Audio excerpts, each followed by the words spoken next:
شدید گرمی کے باعث دریائے چترال میں پانی کا بہاؤ بڑھ کئی نشیبی علاقے زیر آب آئے ہیں اور ابھی کٹاؤ کا سلسلہ بدستور جاری ہے۔ اپر چترال کے انتہائی درافتادہ گاؤں پور یارخون میں 8 رہائشی مکانات اور ایک پرائمری اسکول میں پانی داخل ہو چکا ہے، جس کے باعث متاثرہ افراد نقل مکانی کر کے محفوظ مقامات پر خیموں میں زندگی گزارنے پر مجبور ہو گئے ہیں اور حکومتی امداد کے منتظر ہیں۔ محکمہ موسمیات کے مطابق چترال کے دونوں اضلاع میں اس وقت گرمی کی لہر جاری ہے اور مزید 2 دن تک موسم خشک اور گرم رہنے کی پیشگوئی کی ہے۔ کراچی کے مختلف علاقوں میں ہلکی بارش اور بوندا باندی کا سلسلہ وقفے سے جاری ہے، جس سے موسم خوشگوار ہو گیا۔ محکمہ موسمیات نے آج اسلام آباد، پنجاب، کے پی اور آزاد کشمیر میں بارش کی پیشگوئی کی ہے۔ بعض مقامات پر موسلادھار بارش کا امکان ہے۔ سندھ اور بلوچستان میں کہیں کہیں بارش متوقع ہے۔ پی ڈی ایم اے کی جانب سے کے پی میں 5 سے 11 جولائی تک موسلادھار بارشوں کا الرٹ جاری کیا گیا ہے۔ دریائے چترال، دریائے سوات، دریائے پنجگورہ اور دریائے کابل میں طغیانی کا خدشہ ہے۔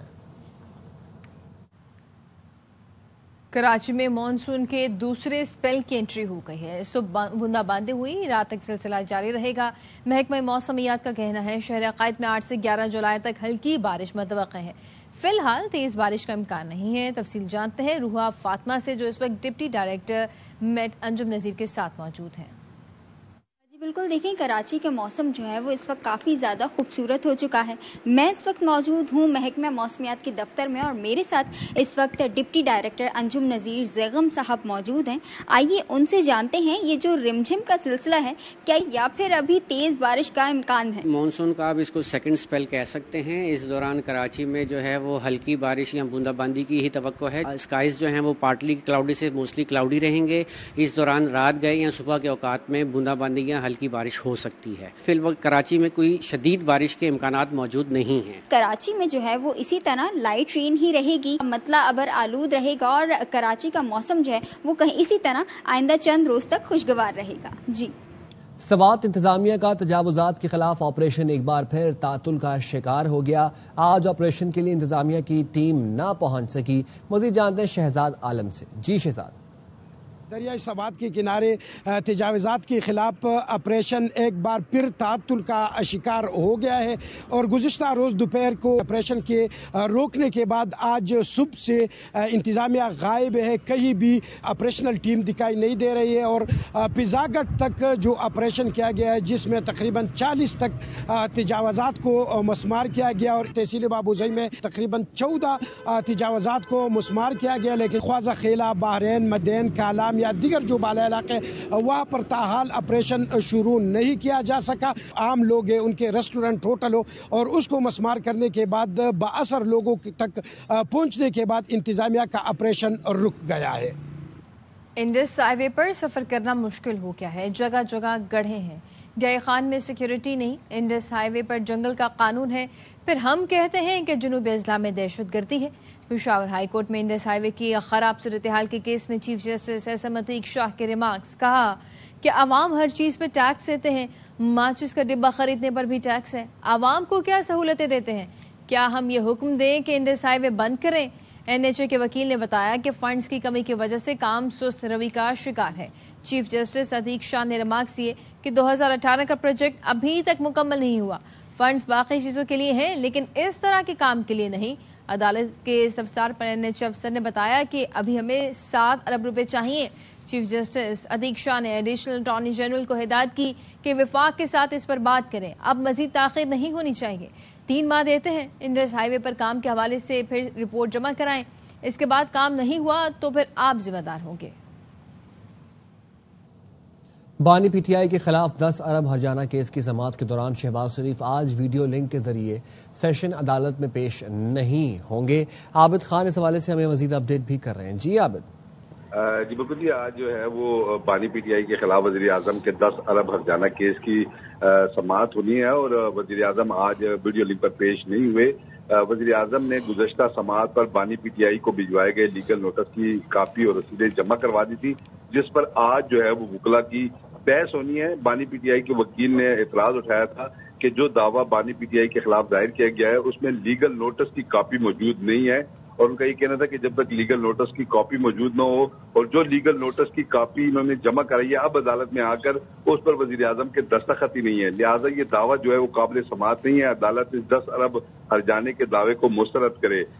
میں یہ بتاتا چلوں کہ وزیر اعظم پاکستان نے بانی پی ٹی آئی کے خلاف پاناما لیکس میں رقم کی پیشکش کرنے کے الزام عائد کرنے پر 10 ارب ہرجانے کا دعویٰ دائر کر رکھا ہے، جس پر وزیر اعظم ویڈیو لنک کے ذریعے پیش ہوتے ہیں اور ان پر بانی پی ٹی آئی کے وکلا جرا بھی کر چکے ہیں۔ جی ٹھیک ہے، بہت شکریہ۔ پہلے آئین کو توڑ کر پی ٹی آئی کا مینڈیٹ چوری کیا، اب مخصوص نشستوں کے خلاف فیصلہ دے دیا، یہ پاکستان کی تاریخ پر بدنما داغ ہے۔ پورا زور لگا لیں، سیاسی طور پر میری حکومت گراتی تو سیاست چھوڑ دوں گا، وزیر اعلیٰ کے پی کا دیگر رہنماؤں کے ساتھ پریس کانفرنس میں challenge. Chairman P T I barrister Gohar نے کہا خیبر پختونخوا میں جسے عدم اعتماد لانے کا شوق ہے پورا کر لے، بانی جس طرح کہیں گے اسی طرح کی تحریک چلائیں گے، حکومت سے مذاکرات کے لیے کمیٹی بھی بنائی، کچھ حاصل نہیں ہوا۔ علی امین گنڈاپور کی زبان سے نکلنے والے الفاظ مودی کے الفاظ تھے۔ نون لیگ کے رہنما بلال اظہر قیانی کی پروگرام خبر میں گفتگو، کہا علی امین گنڈاپور مودی کی زبان بول رہے تھے، سیاست کا لبادہ اوڑھ کر بار بار اداروں پر الزامات لگائیں، یہ بالکل برداشت نہیں کیا جائے گا۔ پی ٹی آئی کو علی امین گنڈاپور کے بیان سے متعلق وضاحت کرنی چاہیے، علی امین گنڈاپور کو اپنے بیان پر غیر مشروط معافی مانگنی چاہیے۔ طور پہ بات کہوں گا جی، جو الفاظ علی امین گنڈاپور کے منہ سے نکل رہے تھے یہ مودی کے الفاظ، یہی زبان مودی استعمال کرتا ہے، یہی زبان مودی یہاں پہ دہشت گردی کے متعلق استعمال کرتا ہے، یہی زبان مودی پاکستان کی فوج کے متعلق استعمال کرتا ہے جو آج علی امین گنڈاپور صاحب بول رہے تھے۔ ہم جب کہتے ہیں کہ یہ ڈی چوک پر قبریں کھودنے والی جماعت ہے، یہ 9 مئی والی جماعت ہے، تو یہ ناقابل قبول ہے، یہ سیاست سے بڑھ کر ہے۔ چیز بار بار برداشت نہیں ہو سکتی کہ آپ سیاست کا لبادہ اوڑھ کر ایک صوبے کی چیف منسٹرشپ کی سیٹ پر بیٹھ کر بار بار آپ اس طرح کی بات کریں، بار بار آپ دھمکیاں دیں، ناقابل قبول ہو کہ پی ٹی آئی کی بقیہ قیادت جو ان کے رائٹ لیفٹ لوگ بیٹھے ہوئے تھے، یہ ان کی آج ٹیسٹ ہے، یا تو وہ اس زبان کو واضح طور پر ڈسون کریں۔ Anything less than a complete apology, categoric apology, unconditional apology بقیہ جماعت، سیکرٹری جنرل ہے جماعت کے، چاہے وہ اسد کے اثر ہیں، سابق اسپیکر ہیں، چاہے وہ خیبر پختونخوا کے ان کے صدر ہیں جنید صاحب ہیں، جتنے بھی لوگ ہیں اس کے لیے معذرت کریں۔ پی ٹی آئی رہنما راجہ بشارت نے اسپیکر پنجاب اسمبلی کے کنڈکٹ پر اعتراض کر دیا، کہا کہ اسپیکر پنجاب اسمبلی کا ہمارے ارکان اسمبلی کو 15 سیشنز کے لیے معطل کرنا غلط ہے، ہمارے ارکان کے خلاف ریفرنسز بھیج رہے ہیں جبکہ ریفرنس اسپیکر کے خلاف بنتا ہے۔ اسپیکر نے رولز کو پامال کر کے ڈپٹی اسپیکر سے اجلاس کی صدارت کرائی اور خود تقریر کی، ایسا پارلیمانی تاریخ میں کبھی نہیں ہوا۔ دنوں جو ان کا کنڈکٹ رہا ہے اسپیکر پنجاب اسمبلی کا وہ انتہائی قابل اعتراض رہا ہے۔ اسپیکر صاحب کا یہ کہنا کہ ممبران کو ڈی سی کر دیا جائے گا، رولز آف پروسیجر کی خلاف ورزی پر نااہلی نہیں ہوتی۔ پھر جس طرح 15 سیشنز کے لیے اسپیکر صاحب نے ممبرز کو معطل کیا ہے وہ بھی میں سمجھتا ہوں غلط ہے۔ اسپیکر صاحب جو ریفرنسز بھیج رہے ہیں اصل ریفرنس جو ہے وہ اسپیکر صاحب کے اپنے خلاف بنتا ہے، انہوں نے رولز کو پامال کرتے ہوئے ڈپٹی اسپیکر سے اجلاس کی صدارت کروائی اور خود نیچے کھڑے ہو کر تقریر کر رہے تھے، پارلیمانی تاریخ میں کبھی بھی نہیں ہوا۔ حکومت نے لگژری اشیاء کی درآمد پر ڈیوٹیز میں کمی کر دی، نوٹیفیکیشن بھی جاری کر دیا۔ امپورٹ سپورٹس گاڑیاں، جیپ، گھڑیاں، پرفیومز اور لگژری باتھ روم فٹنگز سب پر ڈیوٹیز میں کمی کر دی گئی۔ لگژری شپس، کروزز اور بوٹس منگوانے پر صرف 5% ڈیوٹی لگائی گئی ہے۔ امریکی شہری سے $80,000 رشوت وصولی کے کیس میں سندھ ہائی کورٹ نے پولیس کو درخواست گزار کے ساتھ عدالت سے باہر معاملات طے کرنے کی اجازت دے دی ہے۔ اصغر عمر ہمارے ساتھ موجود ہیں، ان سے اس پر تفصیلات حاصل کرتے ہیں۔ اصغر بتائیے گا یہ کیا معاملہ ہے؟ جی ظفر اللہ مرچنٹ شہری ہیں جو امریکہ کی بھی نیشنلٹی رکھتے ہیں، ان کا کہنا ہے کہ یہاں ان کی کراچی اس کے علاقے میں کچھ پراپرٹیز تھیں جن پر قبضہ کیا جا رہا تھا، وہ ان کے معاملات کے دیکھ بھال کے لیے جب آئے تو انہیں ہراساں کیا جا رہا ہے پولیس آفیشل کی طرف سے، اور لیکن جب ان کے خلاف کارروائی کی جا رہی ہے انہوں نے سندھ ہائی کورٹ میں پٹیشن لگائی تو پتہ لگا کہ ایک جو اہلکار ہیں ان کے بارے میں سی پی او کو بھی نہیں پتا، کہیں نہیں پتا کہ ان کا ریکارڈ کہاں ہے اور وہ عدالت میں پیش نہیں ہو رہے ہیں، جبکہ سب انسپیکٹر SIU کا کہنا ہے کہ وہ اس معاملے کو شہری سے مل کر طے کرنا چاہتے ہیں اور ان کے خلاف محکمہ جاتی کارروائی نہ کی جائے۔ عدالت نے انہیں 1 ہفتے کی مہلت دی ہے کہ وہ اس سلسلے میں شہری سے اپنے معاملات کو طے کر لیں، ورنہ ان کے خلاف IG کو ہدایت کی جائے گی کہ وہ ان کے خلاف محکمہ جاتی کارروائی کریں۔ شکریہ اصغر۔ غزہ میں 60 دن کی جنگ بندی کے بعد معاہدے پر ڈیڈ لاک برقرار ہے. حماس کا کہنا ہے امریکی صدر ڈونلڈ ٹرمپ کی جنگ بندی تجویز کا جائزہ لے رہے ہیں. ایسا معاہدہ چاہتے ہیں جو جنگ کا خاتمہ اور اسرائیلی فوج کا غزہ سے انخلا یقینی بنائے، مگر اسرائیلی وزیر اعظم کی ہٹ دھرمی برقرار ہے. ایران کا بین الاقوامی ایٹمی ایجنسی سے تعاون ختم کرنا ناقابل قبول ہے. ترجمان امریکی محکمہ خارجہ ٹیمی بروس کا کہنا ہے تہران کو یورینیم افزودگی کے حوالے سے عالمی ایجنسی سے تعاون کرنا ہوگا. امریکی حملے سے پہلے ایران یورینیم کی افزودگی کر رہا تھا. ایران کے پاس جوہری ہتھیار نہیں ہونے چاہیے. Iran cannot and will not have a nuclear weapon. It is unacceptable. Iran chose to suspend cooperation with the IAEA at a time when it has a window of opportunity to reverse course and choose a path of peace and prosperity. Iran must cooperate fully without further delay. امریکی حملوں سے ایران کا ایٹمی programme 2 سال پیچھے چلا گیا ہے. امریکی محکمہ دفاع پینٹاگون کا کہنا ہے کہ امریکی حملوں سے 3 ایرانی ایٹمی تنصیبات تباہ ہوئی.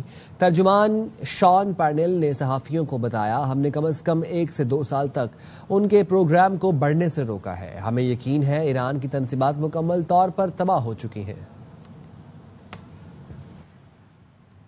سعودی وزیر خارجہ فیصل بن فرحان اور مارکو روبیو نے ٹیلی فونک رابطہ کیا ہے. رابطے کے دوران حالیہ علاقائی اور عالمی صورتحال پر تبادلہ خیال. عرب میڈیا کے مطابق دونوں رہنماؤں نے اسٹریٹجک شراکت داری بڑھانے کے طریقوں کا بھی جائزہ لیا.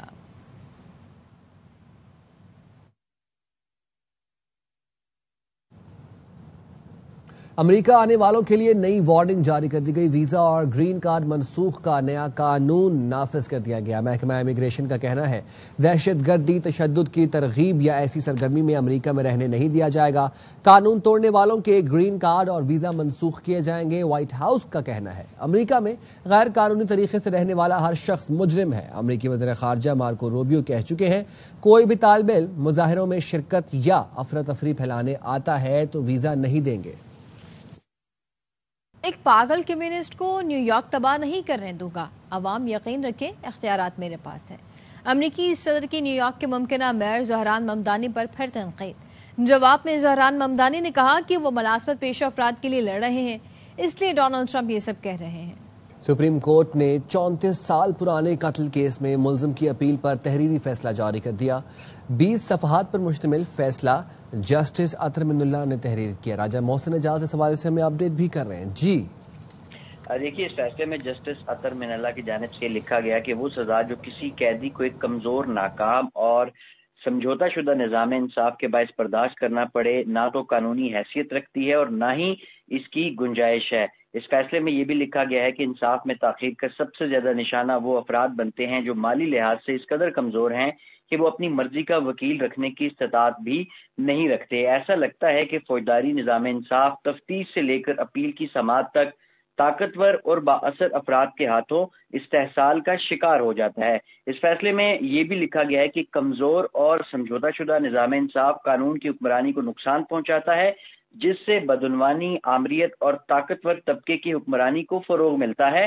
اس کے ساتھ ساتھ یہ بھی کہا گیا ہے اس فیصلے میں کہ سیاسی مداخلت اور کرپشن سے پاک فوجداری نظام انصاف ہر شہری کا بنیادی حق ہے. 1991 میں اپیل کنندہ کم عمر تھا، اس کا ماضی کا کرمنل ریکارڈ نہیں ملتا، اور اناز قتل بھی اپیل کنندہ کے والد سے منسوخ کیا گیا، اور ریکور کردہ جو آتشی اسلحہ کے شواہد شک سے بالا تر نہیں.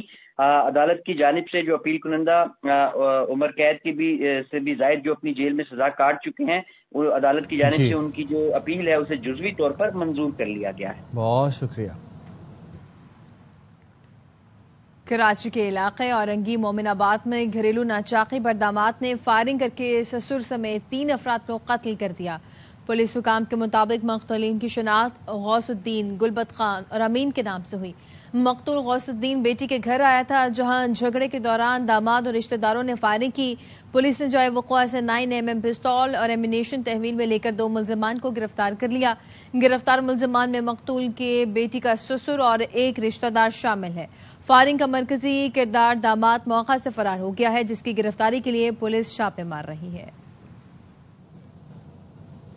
کراچی کے علاقے اتحاد ٹاؤن میں سسرالیوں نے داماد کو زندہ جلا کر قتل کر دیا۔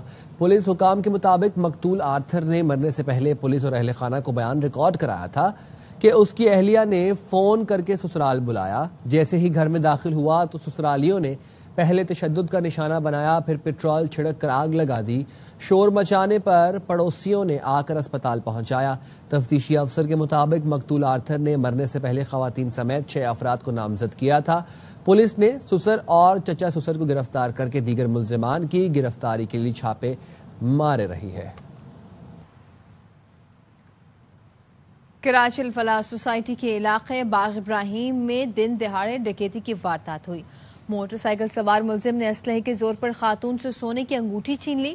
سی سی ٹی وی میں خاتون کو مزاحمت کرتے دیکھا گیا، جس کے بعد ملزم انگوٹھی لے کر فرار ہو گیا۔ واقعہ 30 جون کو پیش آیا، جس کا مقدمہ درج کر لیا گیا ہے۔ پولیس کا کہنا ہے کہ فوٹیج کی مدد سے ملزمان کی تلاش جاری ہے۔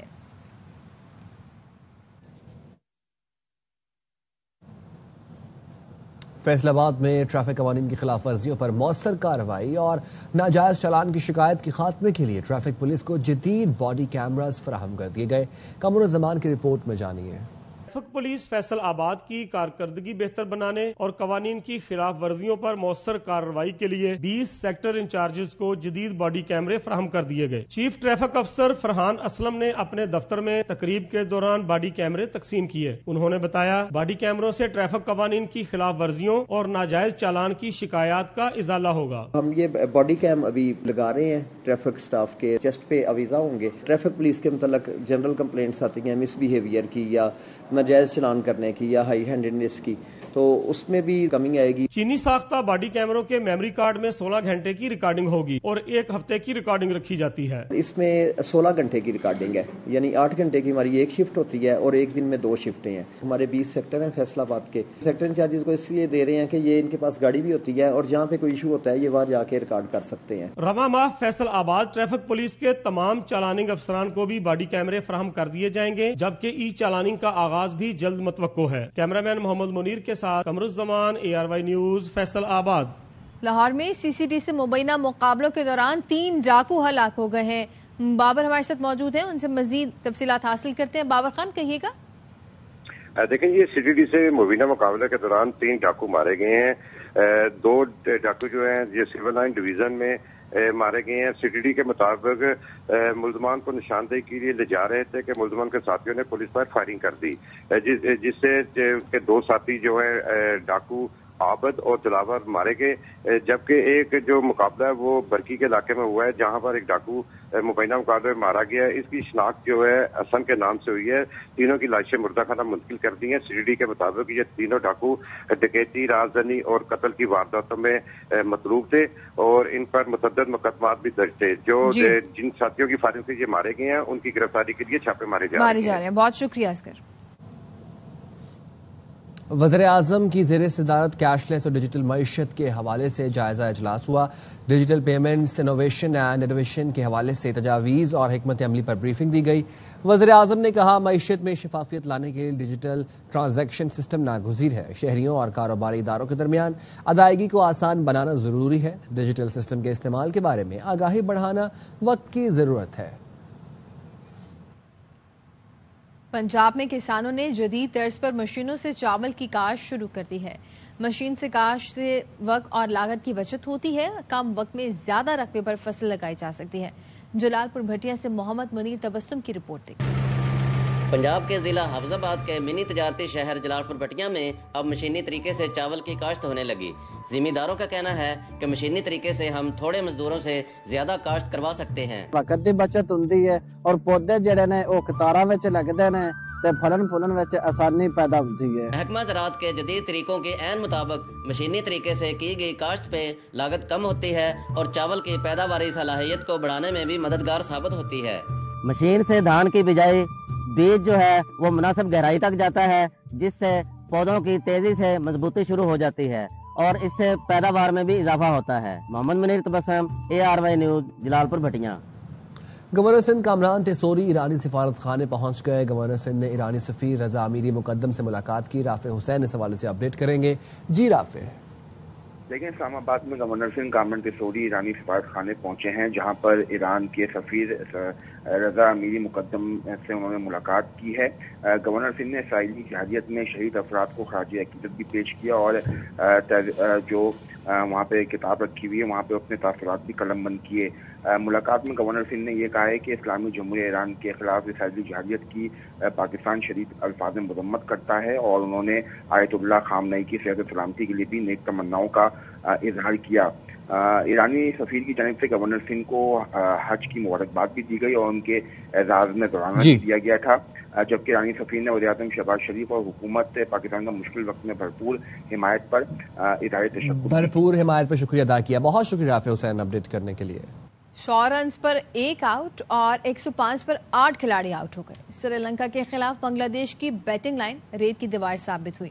پہلے ون ڈے میں سری لنکا نے 244 رنز کا ہدف دیا، جواب پہ بنگلہ دیش کی ٹیم 167 پر آل آؤٹ ہو گئی۔